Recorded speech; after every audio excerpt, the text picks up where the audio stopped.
mañana, buenas tardes con todos. Acá en Perú, buenos días. Vamos a comenzar con el último conversatorio del año en Second Life. Nuestro ponente de hoy es Manuel Lucas Mathieu, 6 Average en Second Life, es máster en sexología, ejerció como médico titular en Beas de Segura desde 1975 hasta 1983. En 1979 comenzó su formación en sexología en el Instituto de Ciencias Sexológicas de Madrid, donde a partir de 1984 se ejerció como profesor. En 1995 fue nombrado delegado provincial de la Consejería de Salud en Córdoba y en 1996 pasó a ocupar el mismo cargo en Almería, que sigue desempeñando. Ha dirigido varios cursos de formación sexual patrocinados por el Ministerio de Sanidad, en los que se han formado 1.200 profesionales. En octubre de 2010 recibió el premio de Iavante en la innovación docente. En octubre de 2011 fue elegido secretario general de la ASIM, que es la Academia Internacional de Sexología Médica. Demos una bienvenida a Manuel Lucas para comenzar con la exposición. Gracias. Bien, buenas tardes. Estoy encantado de estar aquí esta tarde, aquí tarde en España. Aquí son ahora mismo pues las 6 de la tarde y del sábado. Estamos en plena jornada de reflexión, porque mañana son las elecciones generales en España y nosotros vamos a reflexionar, pero vamos a reflexionar por otros aspectos que no tienen nada que ver con los políticos, y vamos a intentar hablar un poquito de cuáles son las conclusiones y la experiencia que yo he sacado de todo el tiempo que llevo formando en sexología, específicamente con las nuevas tecnologías, y qué han aportado las nuevas tecnologías a la sexología. Quiero agradecer a Fernando y también a la Universidad de Perú, de Lima, que me hayan invitado a dar esta conferencia, y espero pues que con esta conferencia puedan enriquecerse las personas que me están oyendo. No sé exactamente qué tipo de audiencia tengo, si son sexólogos, si son profesionales, son estudiantes de facultad, pero bueno, yo creo que tampoco importa demasiado, porque incluso aunque sean personas con formación en sexología, esta experiencia les puede venir también, les puede ser bastante útil. Bien, pues vamos a empezar a hablar de lo que en principio nosotros como seres humanos empezamos a hacer, empezamos a evolucionar desde los protomínidos hasta lo que fue, y yo estoy seguro que así le tendríamos que llamar, la época del Paleolítico, al Homo sapiens amantis, porque fundamentalmente en aquella época fue donde se consolidó una sexualidad realmente peculiar, una sexualidad que es bastante diferente y que tiene aspectos muy diferenciales con la sexualidad de otras especies animales, incluyendo entre estas especies a personas o a casi personas, ¿no? Porque yo diría que desde el punto de vista del parentesco, tanto los chimpancés como los bonobos pues se comportan a veces como personas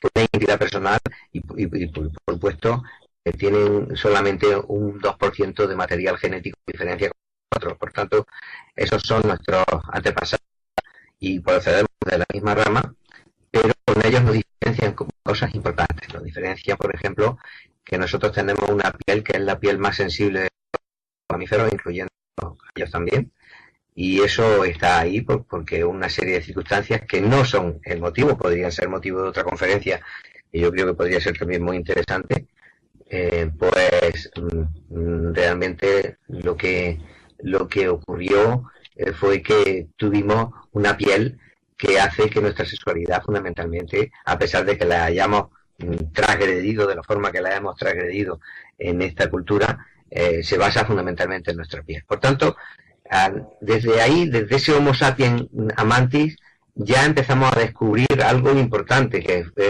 el descubrimiento de la ignorancia.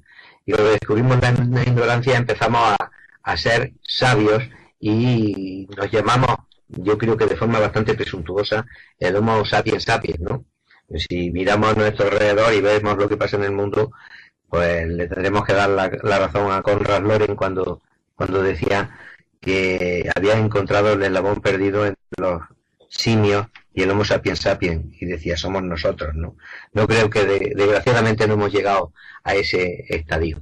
Pero de todas formas, nos llamemos sapiens sapiens, lo que sí es verdad es que en esta última época, tal y conforme está la crisis mundial, como están esa montaña rusa económica en la que nos someten los mercados, todo lo que está pasando en el mundo ahora mismo, podríamos decir que somos el Homo sapiens demens, ¿no? Y dentro de ese aspecto, pues de análisis global de lo que podemos ser en este momento, que podríamos denominarnos, yo creo sin equivocarnos demasiado, como Homo sapiens demens, pues está también la sociedad del conocimiento y por tanto la asunción de las nuevas tecnologías que han hecho cambiar la capacidad que tenemos para comunicarnos, como está ocurriendo en esta tarde, en este momento, en el que estando yo sentado en mi casa, pues puedo estar haciendo esta conferencia y me están oyendo personas que no sé de dónde proceden, pero que parece que son de la universidad allí en Perú y estamos a muchos kilómetros de distancia. Desde que empezamos a darnos cuenta de que teníamos de que éramos ignorantes y descubrimos esas lagunas inmensas de ignorancia, empezamos a buscar y desde entonces, lógicamente, todas las culturas tienen una religión, son los que buscan a través de engancharse en un dogma y cubren las lagunas de ignorancia con Dios. Y luego está la otra parte de búsqueda, que es la de la ciencia, ¿no? Y por eso tenemos siempre ese instinto de exploración, esa neofilia, por decirlo así, que lógicamente nunca está exenta de peligro y que hace que eso se compense también con una prudencia y con una neofobia que nos estemos replanteando continuamente en cada descubrimiento, en cada cosa que vamos aportando para utilizarla y intentar comunicarnos mejor, vivir mejor, estar más cómodos y a veces otras cosas peores, ¿no? Pues hacer mejor la guerra, etcétera. Pues cada vez que se llevó a cabo un descubrimiento hubo muchísimas reticencias. Ocurre también, lógicamente, con esto de las nuevas tecnologías, con todo lo que es el mundo, los mundos virtuales, como todo lo que son las redes sociales, ¿no? Pero lo que está claro es que hay efectos negativos y eso hay que admitirlo. Es decir, la sustitución de la chimenea y de los cuentos de la abuela por el protagonismo absoluto de la luz fría del televisor fue una consecuencia de hace años que poco a poco se ha ido consolidando y que ya la mesa camilla, como decimos aquí en España, porque cuando hace frío nos gusta utilizar la mesa camilla con un brasero debajo y entonces pues esto, o la chimenea, ¿no? Pero como la chimenea fue desapareciendo porque era más incómoda, pues apareció la mesa camilla. Bueno, pues esa tertulia alrededor de la mesa camilla pues ha dejado de existir. Mi hija muchas noches, pues tiene una hija con 14 años y muchas noches cena en su habitación porque quiere estar comunicada con sus amigos a través del 20. Por tanto, esto se ha roto de alguna forma y esto es un efecto claramente negativo de la comunicación entre las personas y sobre todo las personas que conviven juntas, ¿no? Por tanto, también, de alguna forma, podemos hablar de que se ha ido produciendo un fenómeno de soledad electrónica y de que la claustrofilia, de alguna forma, ha ido venciendo a esa ágora en la que muchas veces pues hemos podido intercambiar conocimientos. Por otro lado, esto lógicamente deja una clara insatisfacción y por tanto podemos hablar de que en este momento muchas personas están, espero que se me esté oyendo porque hay alguien que dice por ahí ponencia ahora, ¿no? ¿Se me está oyendo? ¿Quién me puede contestar?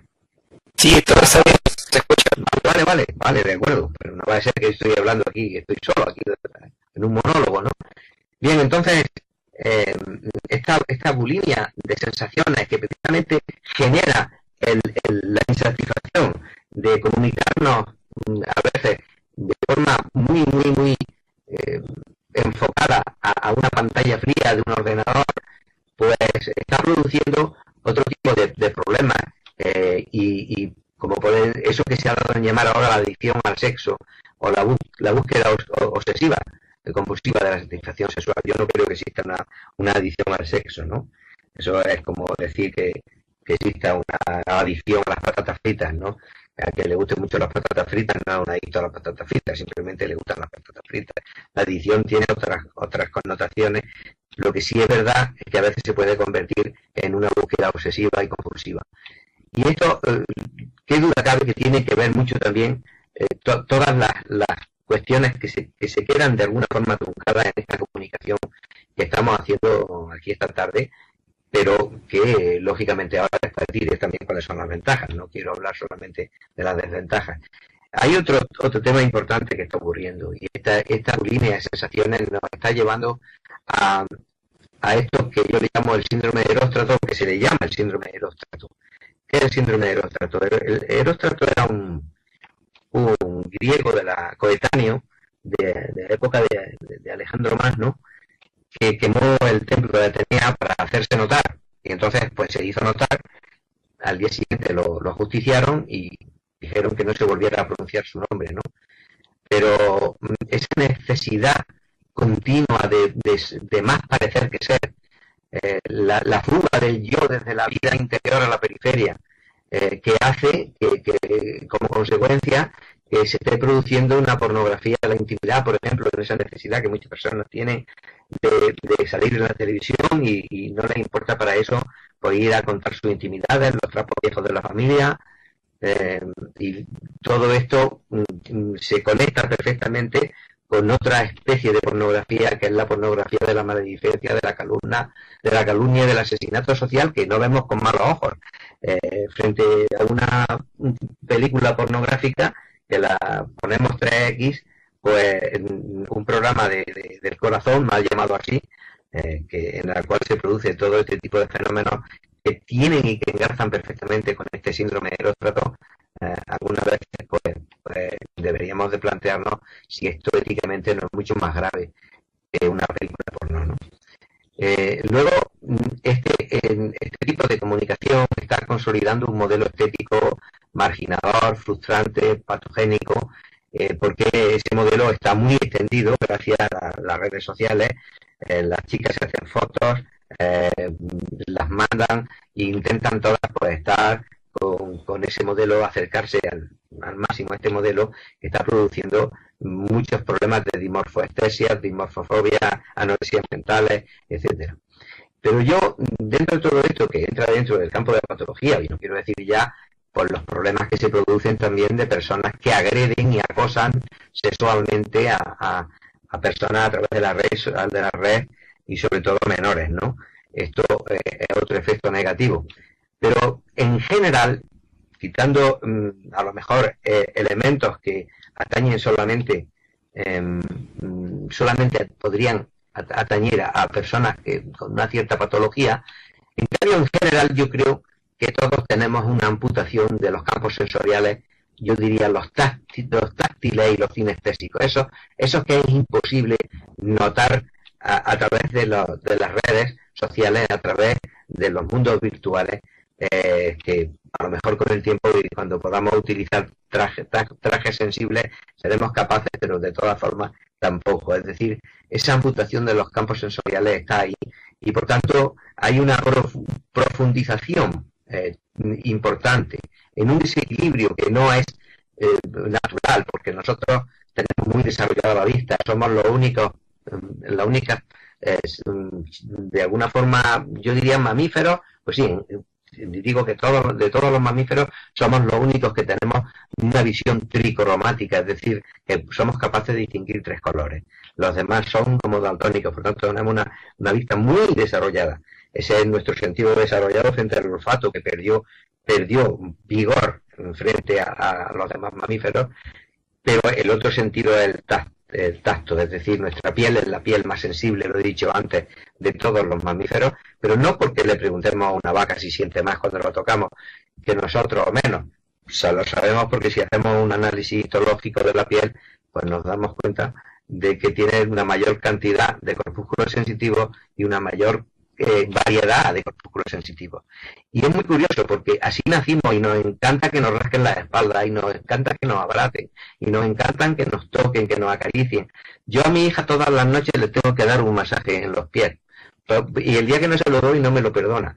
Porque me he distraído, porque he estado haciendo otra cosa que no he podido hacérselo y ya me lo exige casi como un deber de padre hacia ella, ¿no? Y esto simplemente a mí me parece magnífico, pero no es lo que suele ocurrir. Hay muy pocos padres que le den un masaje en los pies a su hija, ¿no? Para dormirlas y darle la buena noche. Por tanto, creo que estamos profundizando en ese equilibrio vista-tacto y que, lógicamente, son elementos que tenemos que tener en cuenta como elementos negativos.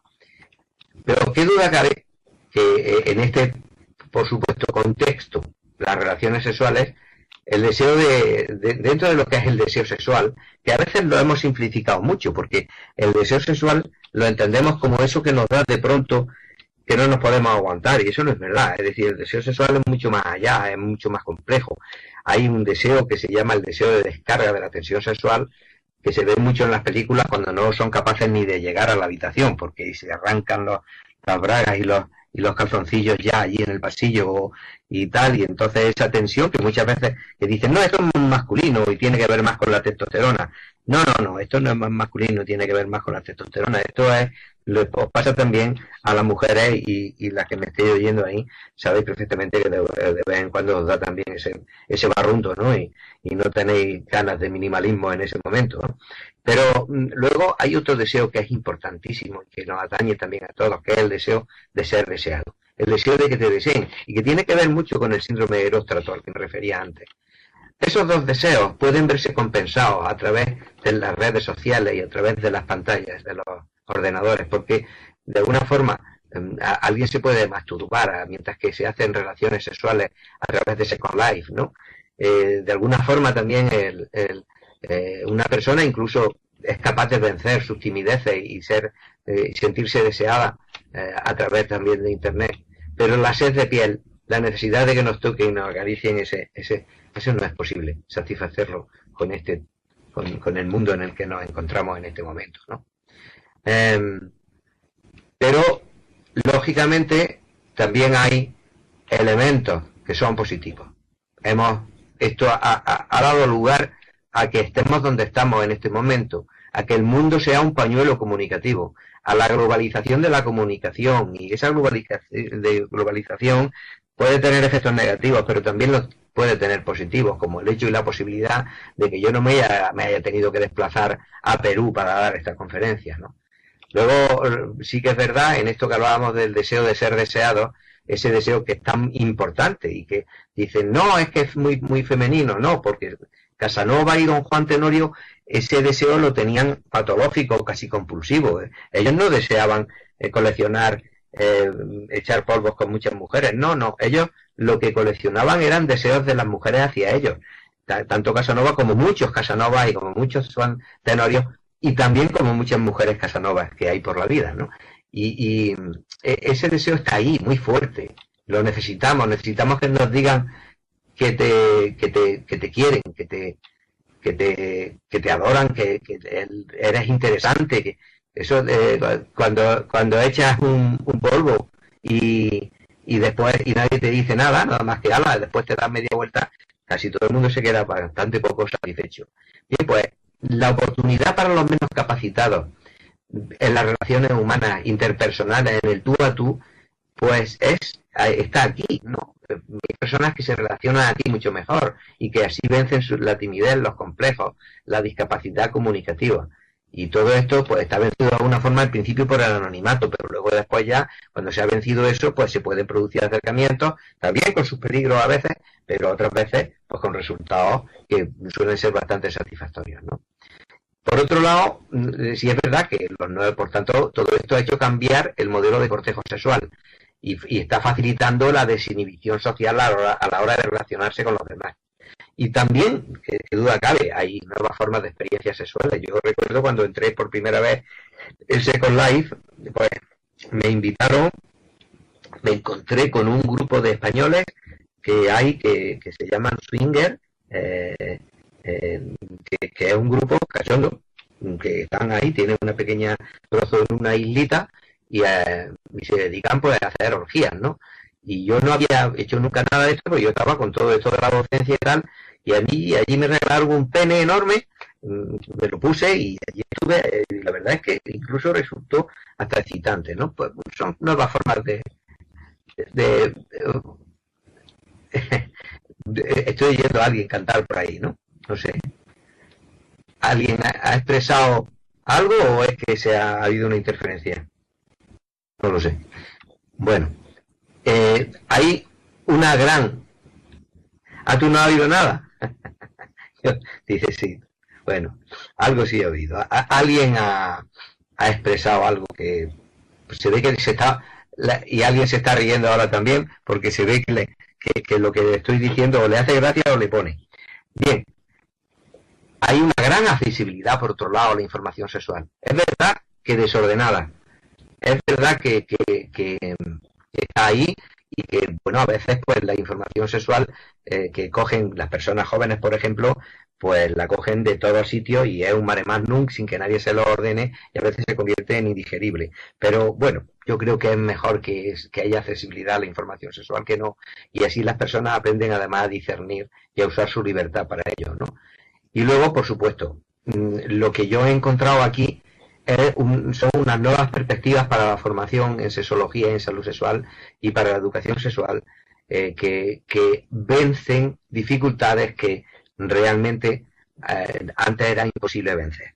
Y esto sí que para mí me parece bastante positivo. El mundo de Second Life, por ejemplo, pues a nosotros empezamos hace muy poco tiempo, hace 1 año y medio, nos sugirió un instituto de formación avanzada del Sistema Público de Salud de Andalucía, que si queríamos hacer una experiencia de formación en sexología en Second Life. Yo nunca había oído hablar de Second Life y bueno, a mí como me han gustado siempre todos los retos, pues yo dije que sí, impliqué a todas las personas de mi sociedad, de la Sociedad Española de Intervención en Sexología, que es la que yo presido, y nos pusimos manos a la obra y estuvimos 3 meses haciendo formación a través de este mundo de 3D en Second Life. Pero sí que es verdad que previamente habíamos tenido una experiencia ya y por eso a lo mejor fue menos sorprendente para nosotros de hacer formación a través de las plataformas online, ¿no? Pero esta experiencia, la verdad es que dio lugar a que tuviéramos la capacidad de tener mucha creatividad, de inventarnos muchas cosas que no hubieran sido posibles hacerlas ni siquiera en la formación presencial y tampoco en la online, aunque la online también te ofrece muchos elementos importantes, y estos son de alguna forma algunas fotos de aquella experiencia. Por ejemplo, pues ahí vemos aulas con botones para hacer exámenes, vemos también una aula ya magna para formación más de más número de personas, y vemos arriba y mirando a vuestra derecha, vemos un museo de la sexualidad que se hizo con toda la historia de la sexualidad en España, de todo lo que fue durante la época de Franco, de cómo se reprimió, de todos los carteles, y luego pues esto fue una experiencia formativa para luego comentarlo y hablar. Luego después, un poquito más abajo, en medio, de izquierda a derecha, pues vemos un museo también de las intersexualidades. O sea, ahí todos los síndromes de intersexuales estaban expresados, de tal forma que podíamos, sobre un muñeco, ir pinchando en las distintas partes de su cuerpo para ir dándonos cuenta cuáles eran los problemas que íbamos encontrando y ver, y al final los alumnos pues tenían que hacer un diagnóstico final de qué tipo de intersexualidad es la que estaban estudiando en ese momento.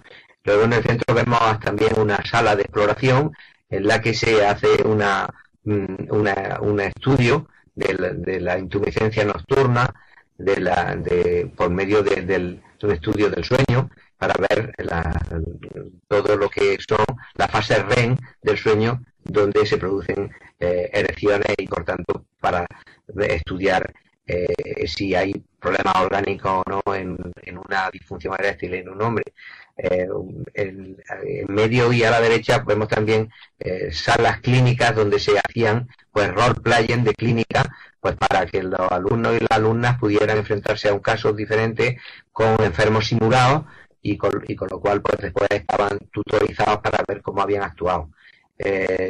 Un teatro, una sala de un tribunal donde se hizo un role-playing sobre una intersexualidad y el peritaje sobre una intersexualidad.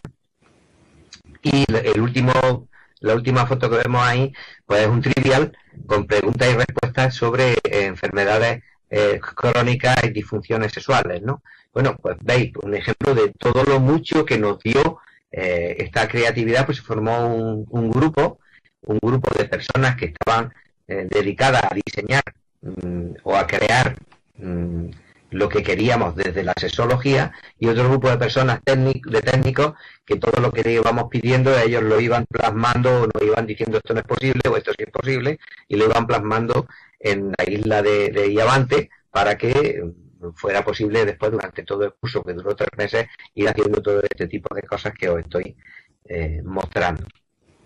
Esto fue una experiencia magnífica, formidable. Fue tan buena la experiencia que nosotros decidimos hacer nuestro propio proyecto como Sociedad Española de Intervención en Sexología, y adquirimos una isla, y tenemos una isla, y este es el mapa de la isla, donde además tiene un espacio que le hemos dejado a la Academia Internacional de Sexología Médica, donde precisamente hay una gran cantidad de latinoamericanos en la Academia. Son 30 sillones los que hay en la Academia, no se pueden ocupar más de 30, solamente hay que esperar a que se muera alguien, ¿no?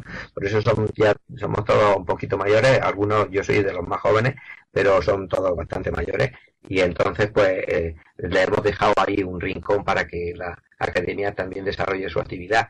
Y bueno, ahí veis que hay aulas de la Universidad de Almería, y luego hay pues todas las aulas nuestras de la propia Sociedad Española de Intervención en Sexología. Y veis distintos momentos, por ejemplo, de reuniones.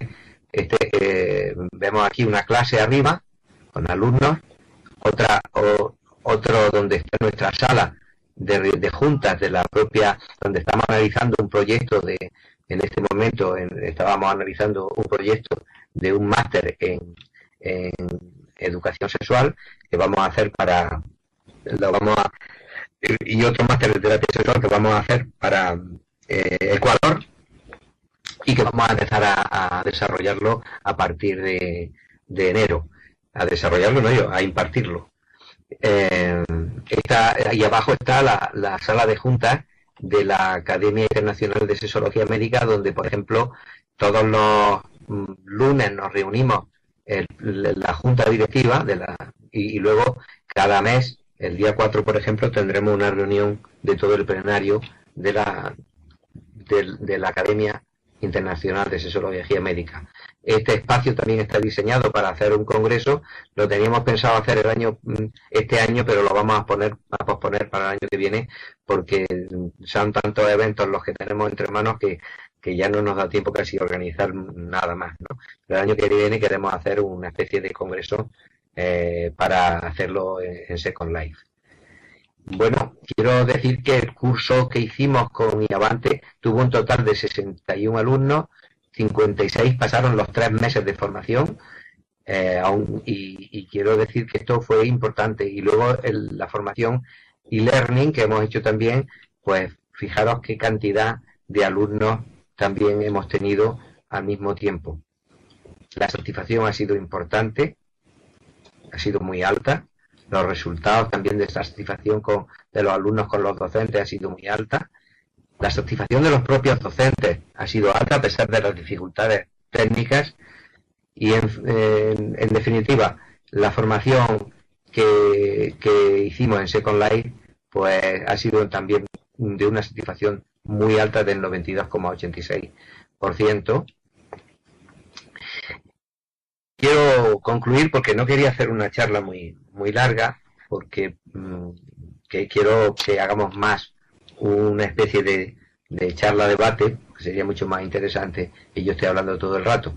pero quiero acabar diciendo que este instrumento que tenemos entre manos, que es son las nuevas tecnologías y el propio Second Life, pues puede ser una enorme ayuda a que podamos formar a muchas personas en salud sexual, en sexología, que no es lo mismo, y que al final pues la comprensión y el cultivo de la diversidad sexual, romper con las imposiciones estéticas, romper con el sexismo, romper con las distancias y feminizar el futuro, pues sea algo que esté facilitado posiblemente por estas facilidades que nos da el Second Life y todo lo que supone la formación a través de las redes virtuales.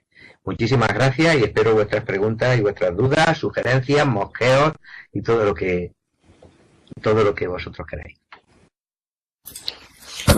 Bueno, si el público asistente tiene algunas preguntas, podemos pasar a la ronda.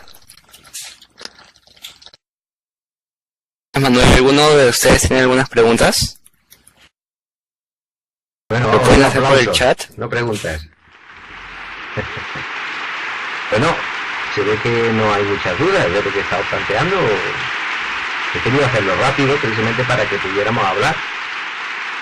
Las preguntas las pueden hacer por el chat o por medio del micrófono. Sí, parece que lo tienen bien claro, ¿no? Bueno, o demasiado poco claro. Bueno, esto suele pasar siempre, ¿no? Es decir, siempre que se habla de este tema, hasta que alguien no se arranca, cuesta trabajo.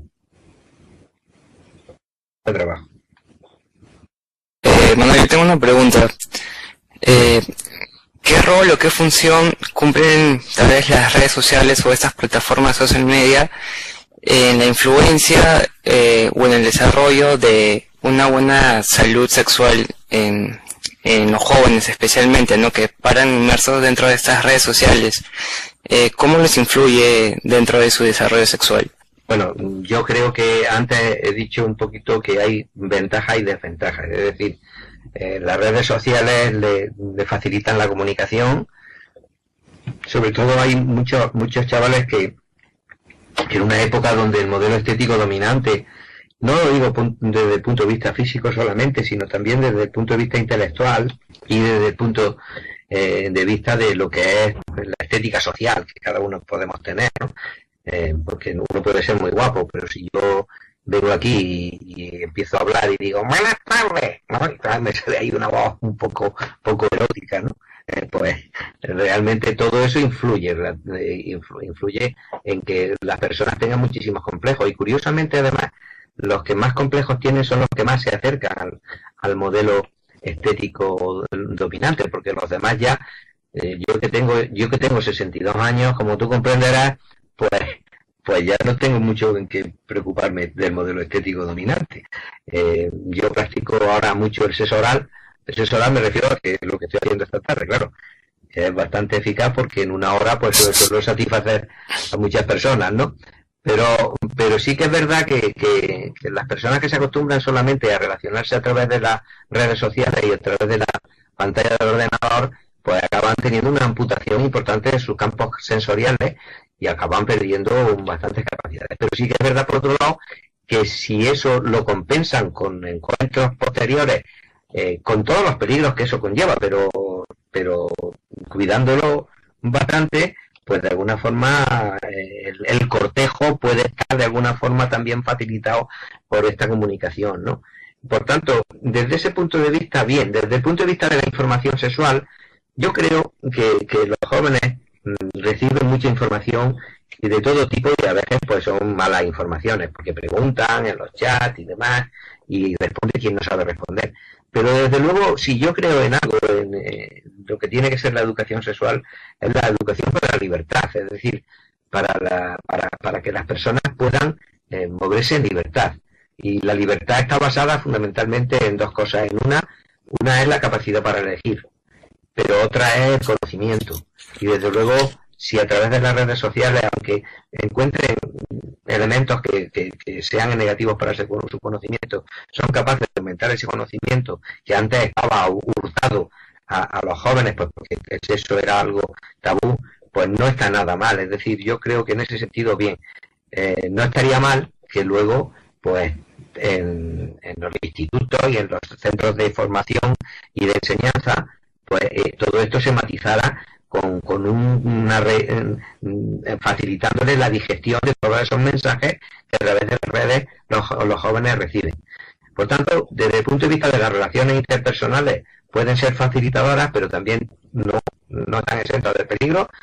Pues sabemos la gran cantidad de casos que se producen de acoso y de abuso sexual de jóvenes a través de las redes sociales, con chantaje, etcétera, en los que caen sobre todo conversas por parte de pederastas. Pero sí que es verdad que muchas que facilitan también mucho el contacto. Por lo tanto, poniéndolo en una balanza, yo creo que las personas que si somos capaces de madurar a nuestros jóvenes y que tengan suficiente conocimiento de todos los aspectos del derecho sexual humano, este mundo no es peligroso. Es peligroso como todo lo demás, si sales a la calle, pero es peligroso si tú sabes, te pones en riesgo. A veces te pueden ocurrir accidentes, pero cuanto más te pones en riesgo, más peligroso es. Por tanto, yo creo que es un elemento importante, pero también es un elemento importante para la comunicación y para la educación. Lo que estamos haciendo esta tarde aquí, por ejemplo, bueno, pues nos está dando la oportunidad, no sin demasiado, sin mucha comunicación, porque veo que no hay muchas preguntas ni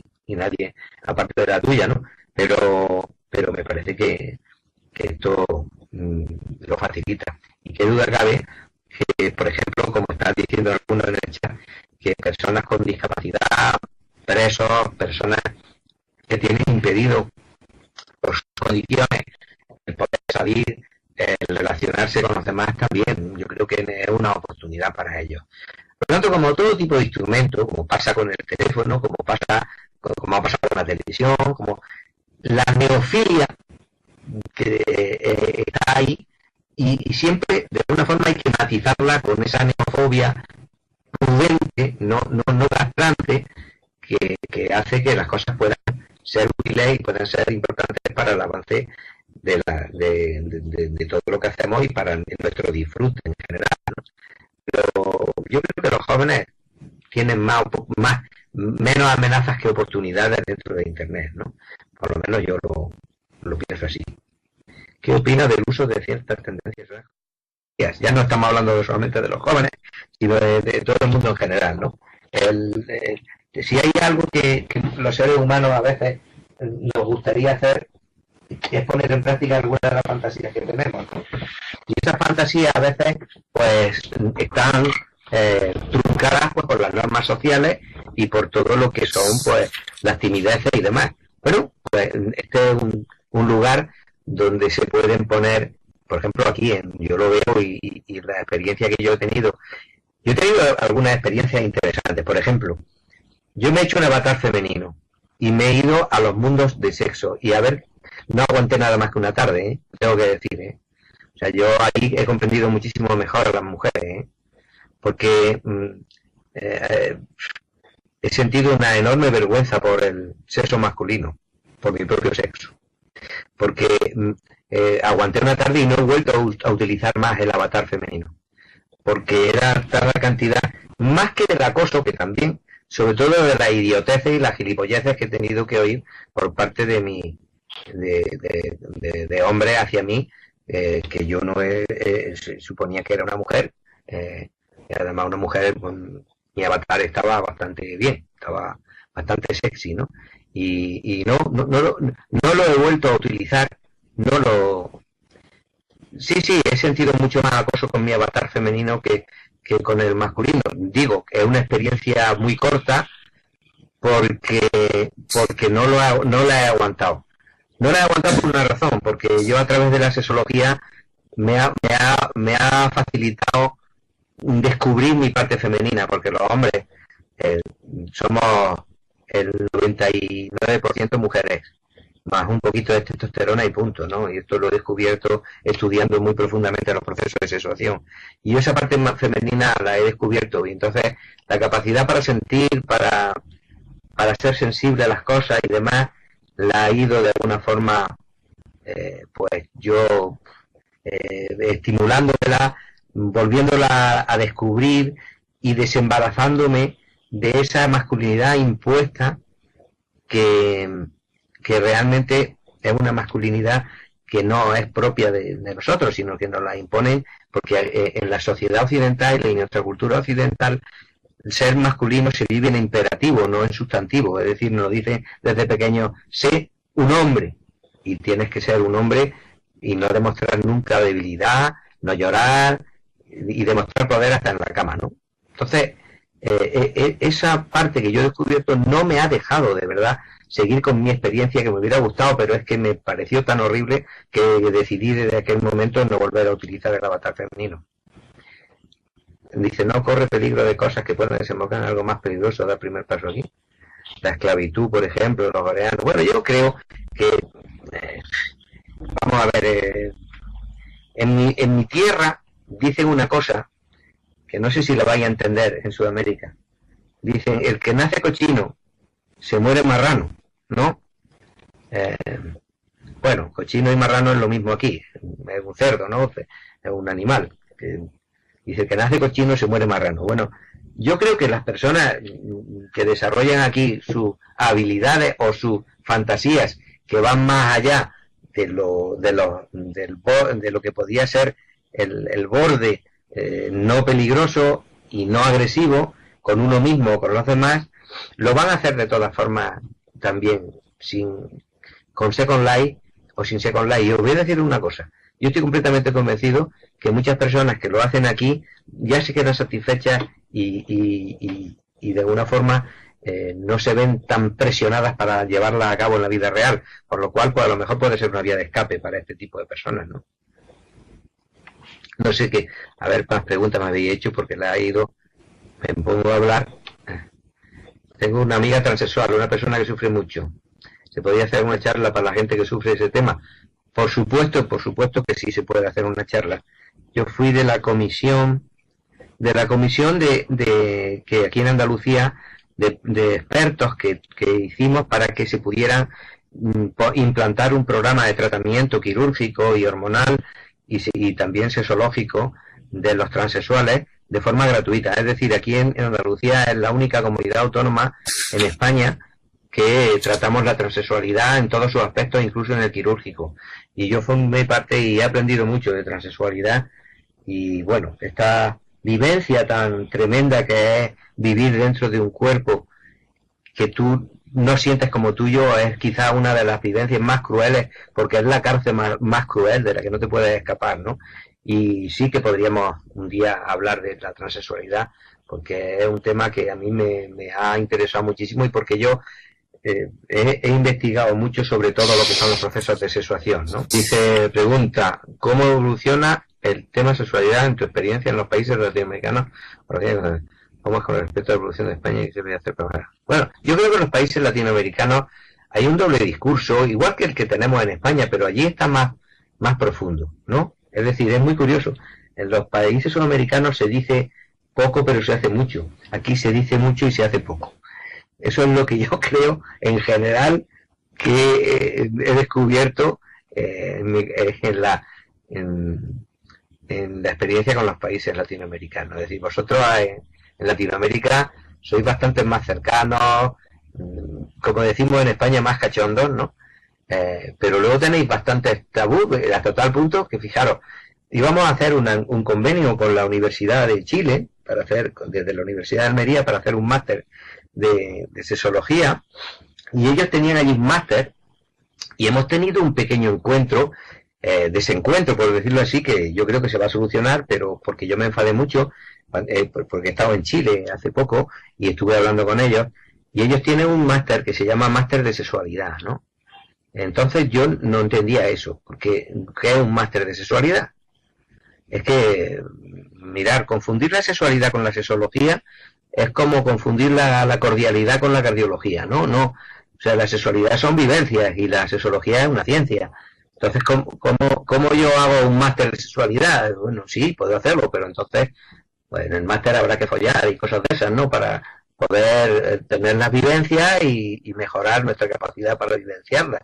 Un máster de sexología es un máster en el que se estudia cómo hacer educación sexual, cómo hacer terapia y cómo hacer investigación en sexología. No tiene nada que ver. Y ahí tuvimos una pequeña discusión porque ellos decían que habían tenido que poner sexualidad para que encajara mucho mejor en la universidad y no fuera echado para atrás. Y yo me quedé estupefacto, ¿no?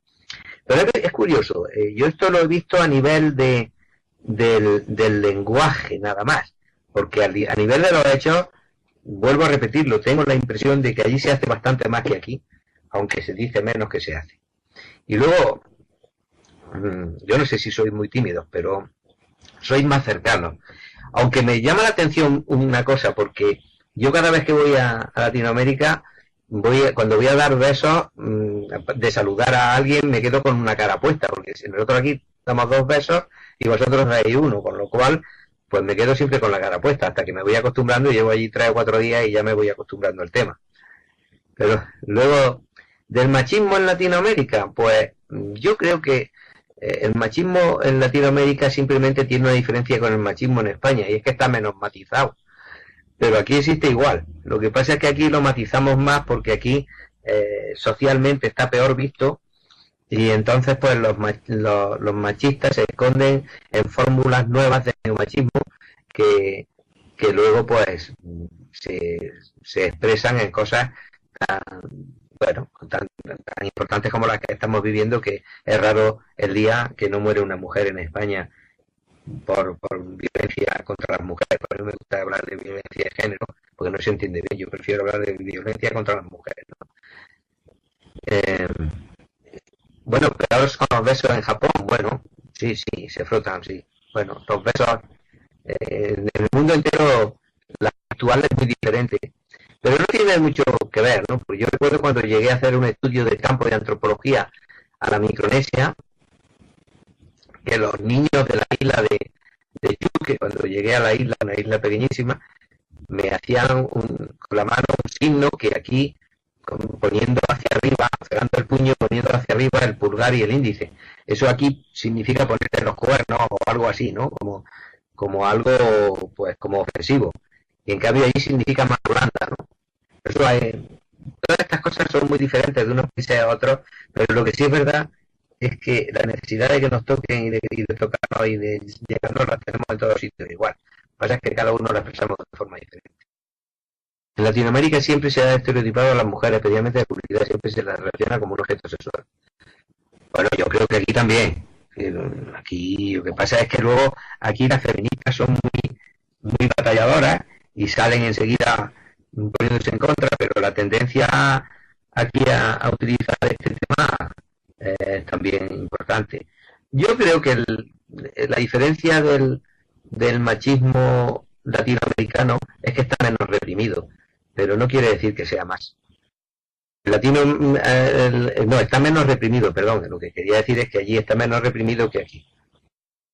Como profesional de la sexología, supongo, ¿no? Lo que me estáis preguntando es que cuáles son las experiencias que más me han impactado como profesional de sexología. Vale. Bueno, es que llevo como profesional de sexología muchos años y yo creo que me han impactado tantas cosas. Hombre, las cosas que te impactan fundamentalmente suelen ser en la consulta, ¿no? Es decir, por ejemplo, recuerdo un día cuando me vino un cura a la consulta y me vino a consultarme por una eyaculación precoz. Pues claro, yo al principio me hizo gracia y casi me reía, ¿no? Decir, pero este hombre, ¿qué dice? ¿Cómo eyaculación precoz? Si este era un cura, ¿no? Bueno, pues, por ejemplo, cuando me contaba un constructor que para no eyacular pensaba en el inspector de Hacienda. Me han impactado temas importantes. El cura Kerr, precisamente, lo que me contaba es que tenía una eyaculación precoz y fue terrible. Fue la única eyaculación precoz que yo no he sido capaz de curar, porque el último día se fue ya llorando porque la mujer que tenía era una mujer muy castrante y le presionaba mucho, y se fue llorando y me dijo que aquella mañana había levantado el cáliz y le había pedido a Dios una erección potente y duradera, ¿no? Y yo me quedé un poco estupefacto, ¿no? Me lo figuraba al cura allí pidiéndole con el cáliz, mientras que los fieles estarían pensando, supongo que en otra cosa él estaba pensando en una erección, ¿no? ¿Qué cosas más me han impactado? Bueno, pues me ha impactado sobre todo, y os lo voy a decir de forma favorable, la maravilloso que es la ciencia sexológica. Es decir, la ciencia sexológica me ha impactado sobre todo que tienes que saber de todo, de antropología, de sociología, de psicología, de medicina, de prácticamente de todas las ramas, ¿no? Y qué duda cabe, lo que más me ha impactado a lo largo de mi trayectoria como profesor han sido los viajes que he hecho de estudio de antropología y de ver cómo se comportan en otras sociedades diferentes a las nuestras. Pensar en la lista de la compra, ¿sí? Bueno, pero pensar en la lista de la compra es menos problema, ¿no?, que pensar en el inspector de Hacienda, sobre todo para un constructor, ¿no? Voy a pensar en el odontólogo, también me parece un poco fuerte. Bueno, supongo que ya no tenéis muchas más preguntas y espero que os haya servido, que lo hayáis pasado bien en la conferencia y que os haya enriquecido, ¿no? Bueno, nadie me contesta. ¿Es que nadie usáis la voz? Sí, Manuel, muchas gracias. Ha sido muy interesante. Era por no meter ruidos disturbadores por ahí. No, pero bueno, yo también quiero que sepáis una cosa. Las sensaciones que uno tiene en Second Life cuando está hablando y tiene que estar a la vez mirando en el chat es un lío porque quita mucha... Yo soy malísimo para leer en público, es decir, no... Dice algo de lo indignado. Las mujeres eran culpables de que se pudieran violaciones debido a alguna vestido. No parte de los más que siempre que viven en un mundo machista. Bueno, que siempre vamos a vivir en un mundo machista. Si eso fuera verdad, este mundo no tiene futuro.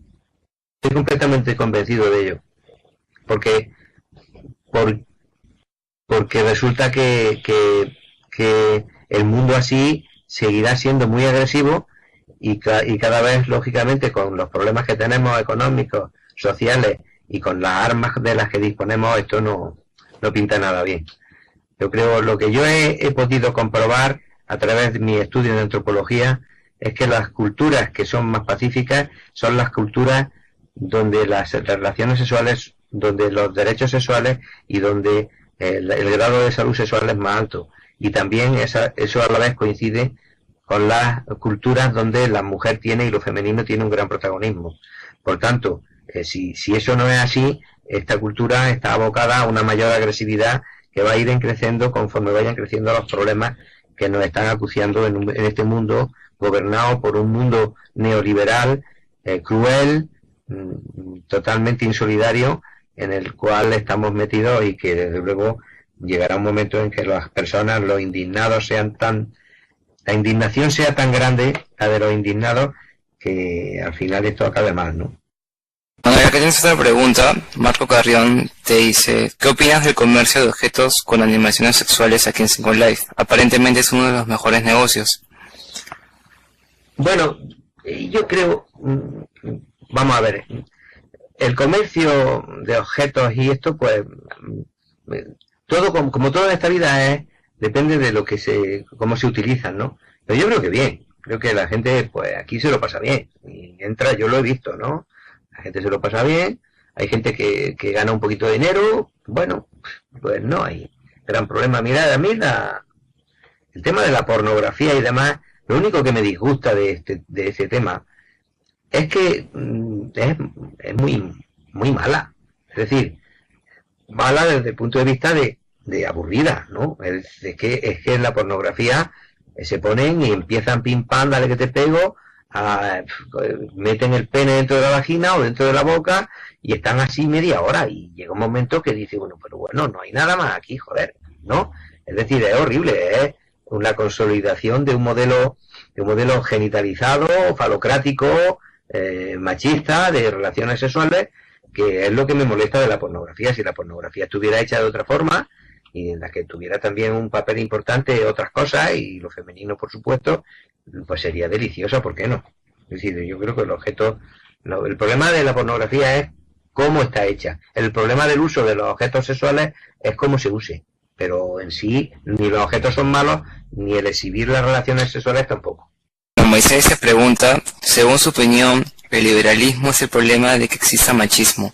Soy estudiante de publicidad y una asignatura de primer curso de sociología hacía referencia a que viene de la edad antigua, edad del hierro, creo recordar. Bueno, vamos a ver, el liberalismo, el único problema que tiene el liberalismo no es que exista machismo.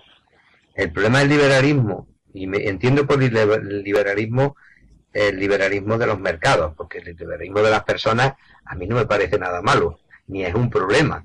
El liberalismo, siempre y cuando existan los límites de no hacer daño a los demás ni hacerse daño a uno mismo, pero por lo menos no hacer daño a los demás. Ahora, el liberalismo de los mercados, el problema que tiene es que genera un mundo injusto, no machismo. El machismo lo que genera es desigualdad entre hombres y mujeres, ¿no? Pero además no solamente desigualdad, sino malestar de los propios hombres y de las propias mujeres, porque el problema del machismo es que los hombres a veces no nos damos cuenta de que esos pretendidos privilegios que tenemos no lo son. Voy a poner un ejemplo. El machismo está tan metido dentro de nuestra cultura que llega hasta la cama, ¿no? Y entonces los hombres nos sentimos los conductores del encuentro. Hay una frase que dice, no hay mujer frígida sino hombre inexperto. Claro, esto es terrible. O sea, resulta que las mujeres no son